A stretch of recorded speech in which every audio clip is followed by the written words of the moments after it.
Hello. We're getting wet, so I just thought I'd make this video quickly now. What a weird old summer. Left in the sunshine, we've got this overcast sky all of a sudden. I say all of a sudden, we've been out 20 minutes and now we're getting wet, quite wet actually. So we're going to head off back home. Here we are. Not too far away from home, so it doesn't matter too much. But I think it's set in for a little while.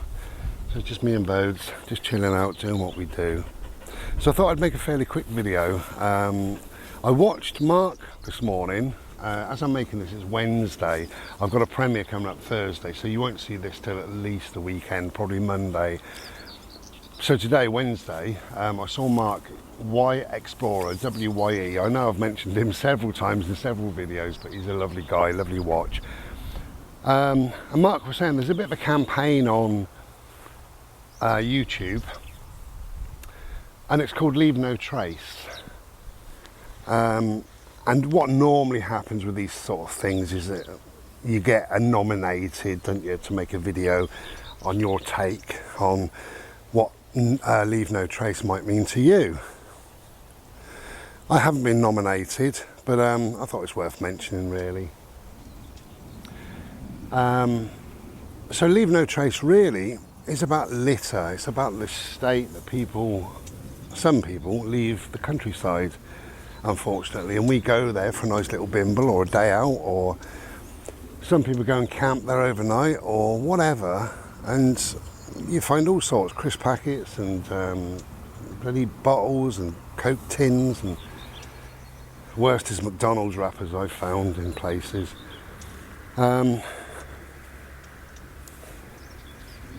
Now, what I said to Mark, I left a nice comment, I think a nice comment, that the campaigns that we had years ago that formed the bedrock of what is me, those campaigns no longer exist. There's a noisy tractor now. Let's have a look at the tractor. They no longer seem to exist, really. And I can remember Clunk Click Every Trip. And I can remember the Green Cross Code Man. And I can remember Beware of Deep Water. I can remember the cat sat on the swing, was it? Charlie Says, Don't Talk to Strangers. See the tractor? I remember Stranger Danger. I remember so much, really. I remember the Petunia, is he waving on the yacht? Oh, he's saying hello, that's all. And then they said, you know, call the Coast Guard 999. And as a child, I remember that because I didn't know that 999 is 4 different services. I wonder how many kids now, if you said, what do you get when you dial 999? I wonder if they'd say police, fire or ambulance. Because you actually get Coast Guard as well. I bet kids don't know that, thinking about it. And the other campaign, obviously, was Keep Britain Tidy. And that was on, we had a black and white telly, but it was on again and again and again.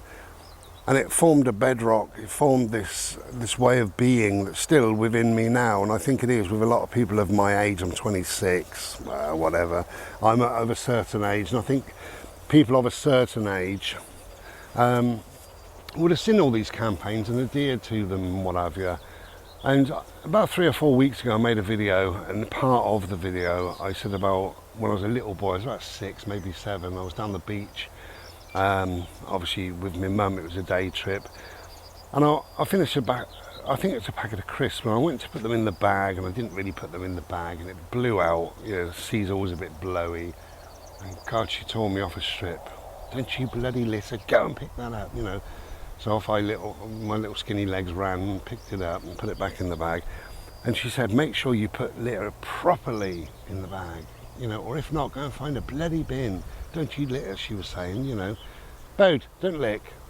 And that was great, you know. Obviously, you know, it just reaffirmed all of these campaigns about Keep Britain Tidy or the Green Cross Code Man. And the Green Cross Code Man, you know, I've listened to that. I haven't been run over yet. Stranger Danger, I didn't take a lot of notice of that because I'll talk to anybody, really. But you know, there was a firework code, there was all sorts of different things, but there doesn't seem to be anything now. Not that there should be, because that's just a poor excuse. You know, if you've got litter, you're in a beautiful area, take it home. You know that. But we had something to just reaffirm that, whereas kids, the McDonald's eaters of today, don't have that sort of thing. You know, they don't have that campaign, they don't have that. It's kind of incessant, is it? It's that, I always say drip, drip, drip effect, and it is, because you get told it again and again and again and again. You never forget any of that. So we need to bring that back. But I also said that partly what's responsible is the councils. Not enough bins in certain areas.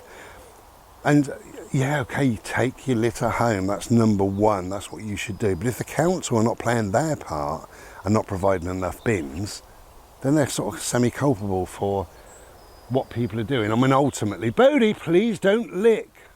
Ultimately, it's down to the person themselves, so we can't blame it on anybody else but the person themselves. All I'm saying is, if there were more bins, people would, hopefully, would use the bins. Maybe they wouldn't.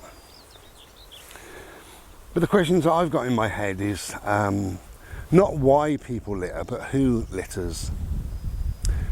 Because the why, obviously, is a big answer, isn't it? But why do people litter? They're lazy bastards. They don't care about their environment. They've never been taught it. They're irresponsible and they couldn't give a shit. That's probably about it. They may tell you other things, or I couldn't find a bin, you know, or use your pocket then. Mark said, you know, you take a bottle of water or something out on a bimble and it's empty by the time you come back. It's no problem to carry it, is it? And you can squash most things down and shove in a pocket. So it's not the why, it's the who. Well, I don't think it's me and you. I think people watch this channel are probably of a certain age.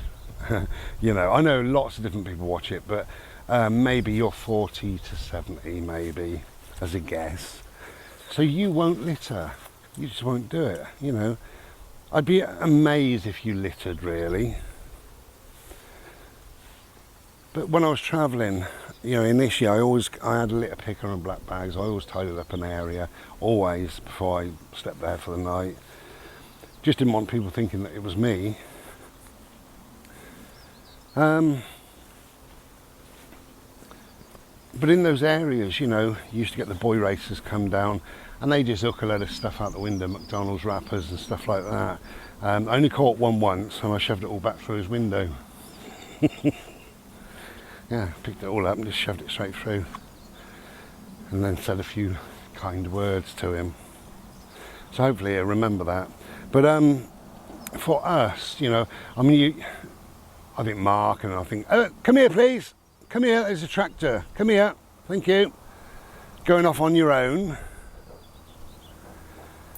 Come here mate. Oh, it's that noise. Come here please. Good boy, the noise is actually you running towards the noise, okay? Just stay with me for a minute, my friend. Oh no, it is behind me. Good boy, just stay here while I finish this video. I think a lot of times you're banging your head against the window, for Mark, for me, for a lot of the outdoor people, because people that watch their channel don't litter. On the whole, they don't litter. There's always going to be the exception, of course there is. But who litters? Well, sadly it's children, or certainly 20-year-old children, you know, with the KFCs and the cans of Coke. That's what I see everywhere. We're very, very lucky in this little hamlet where I live. The other dog walk down the road a little bit, I've picked one thing up in 1 year, and that was, oh no I didn't, two things. I picked two things up in a year. One was a bottle of, I think it was Lucozade, and the other thing, and that was actually walking back on the road, which is why I forgot it, it was something called Monster Energy drink. So I'm assuming that is not a child, and I'm assuming that's an adult who's out jogging, who just thought, oh fuck it, I'll sling it on the floor. And that's disgusting. So there is the exceptions, you know, obviously. Anybody's capable of littering. It's easy throwing out your car window perhaps, or discard it while you're jogging. But ultimately there's no need for it. You know, leave no trace. You know, go to a beautiful place and enjoy it. when I turn up to a beautiful place, wherever it may be, I want to really enjoy it. Not look at it and think, Christ, that's a mess. So I won't leave it a mess. I was down the woods the other day, you will have seen I had a sandwich and what have you. I brought that home. I used to put it in the bin in certain places, but in that area they've got bins like dustbins, so you have to open the lid. Come here please, come here. And obviously with this virus, I don't do that anymore. I just bring my stuff home. Hello my friend, look at you. Are you getting a bit damp? Yeah, happy little boy. Okay, I'm going to have to go because I'm going to put him on a lead because of that tractor, just to be sure. But yeah, leave no trace. I mean, wherever you go, please just pick up your litter. And there I am, who am I talking to? I'm talking to people that do pick up their litter already. So maybe the message isn't pick up your litter, maybe it's teach your children to pick up their litter. Tell the young. If those campaigns now are scrapped, which I'm assuming they are, then it's got to be down to us. It's got to be down to parents. It's got to be down to teachers and leaders. And I'm getting wet. Okay. Please leave no trace. Teach others to leave no trace. I think that's the most important message of this video. Why Explorer? Mark, thank you very much for making that video. Give me a few little thoughts. Okay, we're going to go back home and get a Slurpee. Take care and be well. Ta-da.